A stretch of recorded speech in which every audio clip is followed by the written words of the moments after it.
Mark chapter 5. They went across the Sea of Galilee to the area of the Gerasenes. Jesus got out of the boat. A man controlled by an evil spirit came from the tomb to meet him. The man lived in the tombs. No one could keep him tied up anymore. Not even a chain could hold him. His hands and feet had often been chained, but he tore the chains apart, and he broke the iron cuff on his ankles. No one was strong enough to control him. And night and day he screamed among the tombs and in the hills. He cut himself with stones. When he saw just a long way off, he ran to him. He fell on his knees in front of him. He shouted at the top of his voice, "Jesus, Son of the Most High God, what do you want with me? Swear to God that you won't hurt me." This was because Jesus had said to him, "Come out of this man, you evil spirit." And then Jesus asked the demon, "What is your name?" "My name is Legion," he replied. "There are many of us." And he begged Jesus again and again not to send them out of the area. A large herd of pigs was feeding on the nearby hillside. The demons begged Jesus, "Send us among the pigs, let us go into them." Jesus allowed it. The evil spirits came out of the man and went into the pigs. There were about 2,000 pigs in the herd. The whole herd rushed down the steep bank. They ran into the lake and drowned. Those who were tending the pigs ran off. They told the people in the town and countryside what had happened. The people went out to see for themselves. Then they came to Jesus. They saw the man who had been controlled by many demons. He was sitting there. He was now dressed and thinking clearly. All this made the people afraid. Those who had seen it told them what had happened to the man. They told about the pigs as well. Then the people began to beg Jesus to leave their area. Jesus was getting into the boat. The man who had been controlled by demons begged to go with him. Jesus did not let him. He said, "Go home to your own people. Tell them how much the Lord has done for you. Tell them how kind he has been to you." So the man went away. In the area known as the 10 cities, he began to tell how much Jesus had done for him, and all the people were amazed. Jesus went across the Sea of Galilee in a boat. It landed at the other side. There were a large crowd gathered around him. Then a man named Jairus came. He was a synagogue leader. When he saw Jesus, he fell at his feet. He begged Jesus, "Please come. My little daughter is dying. Place your hands on her to heal her. Then she will live." So Jesus went with him. A large group of people followed. They crowded around him. A woman was there who had a sickness that made her bleed. It had lasted for 12 years. She had suffered a great deal, even though she had gone to many doctors. She had spent all the money she had, but she was getting worse, not better. Then she heard about Jesus. She came up behind him in the crowd and touched his clothes. She thought, "I just need to touch his clothes, and I will be healed."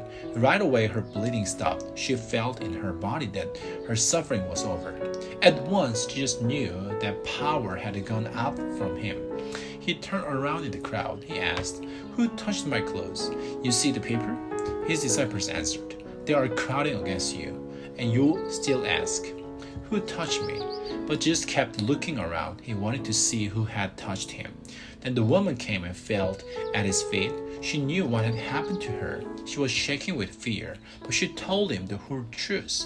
He said to her, "Dear woman, your faith has healed you. Go in peace. You are free from your suffering." While Jesus was still speaking, some people came from the house of Jairus. He was the synagogue leader. "Your daughter is dead," they said. "Why bother the teacher anymore?" Just heard what they were saying. He told the synagogue leader, "Don't be afraid, just believe." He let only Peter, James, and John, the brother of James, follow him. They came to the home of the synagogue leader. There just saw a lot of confusion. People were crying and sobbing loudly. He went inside and he said to them, "Why all this confusion and sobbing? The child is not dead, she is only sleeping." But they laughed at him. He made them all go outside. He took only the child's father and mother and the disciples who were with him, and he went in where the child was. He took her by the hand. Then he said to her, "Talitha kum." This means, "Little girl, I said to you, get up." The girl was 12 years old. Right away she stood up and began to walk around. They were totally amazed at this. Jesus gave strict orders not to let anyone know what had happened, and he told them to give her something to eat. Mark chapter 6, Jesus left there and went into his hometown, Nazareth. His disciples went with him. When the Sabbath day came, he began to teach in the synagogue. Many who heard him were amazed. "Where did this man get these things?" they asked. "What's this wisdom that has been given to him? What are these remarkable miracles he is doing? Isn't this the carpenter? Isn't this Mary's son? Isn't this the brother of James, Joseph, Judas, and Simon? Aren't his sister here with us?" They were not pleased with him at all. Jesus said to them, "A prophet is honored everywhere except in his own hometown. He doesn't receive any honor among his relatives or in his own home."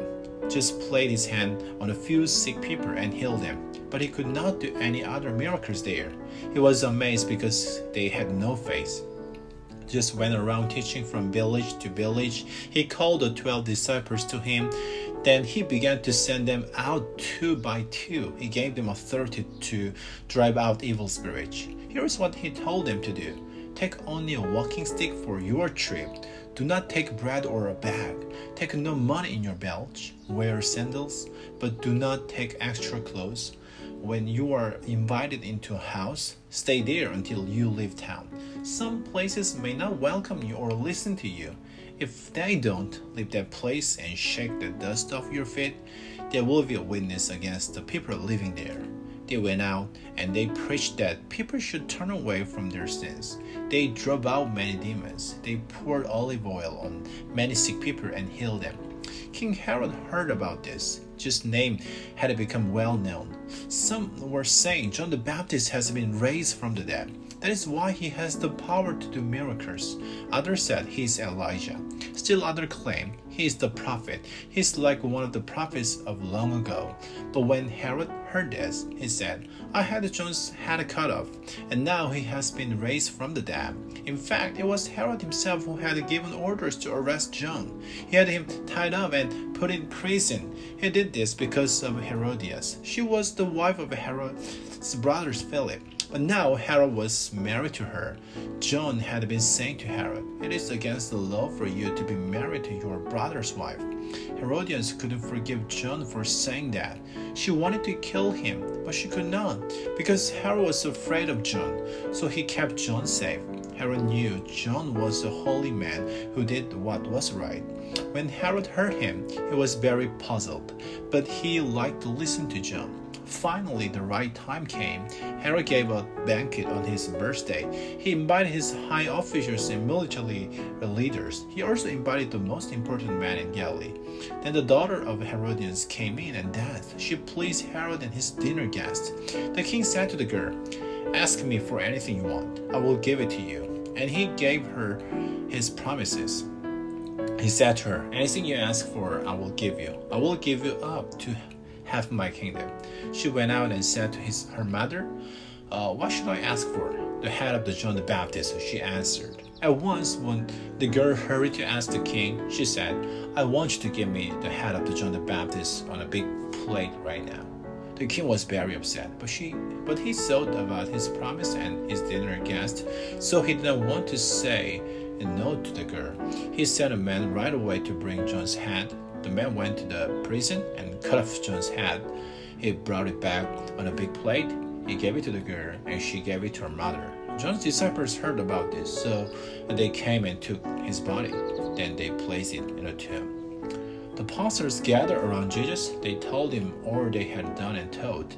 But many people were coming and going, so they did not even have a chance to eat. Then Jesus said to his apostles, "Come with me by yourselves to a quiet place. You need to get some rest." So they went away by themselves in a boat to a quiet place. But many people who saw them leaving recognized them. They ran from all the towns and got there ahead of them.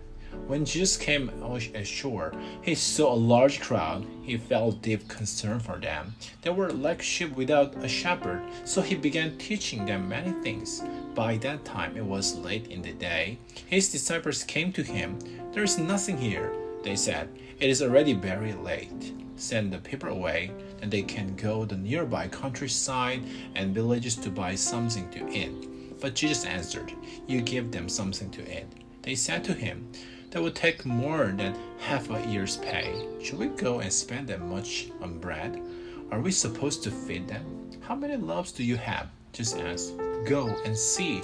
When they found out, they said, 5 loaves and 2 fish. Then Jesus directed them to have all the people sit down in groups on the green grass. So they sat down in groups of 150s. Jesus took the 5 loaves and the 2 fish. He looked up to heaven and gave thanks. He broke the loaves into pieces. Then he gave them to his disciples to pass around to the people. He also divided the 2 fish among them all. All of them ate and were satisfied.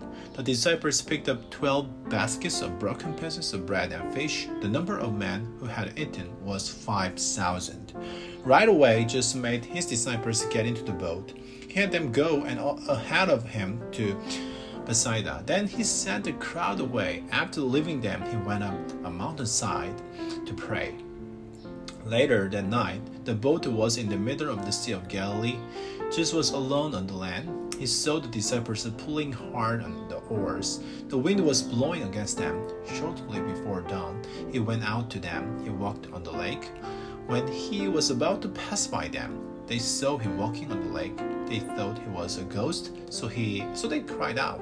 They all saw him and were terrified. Right away, Jesus said to them, Be brave.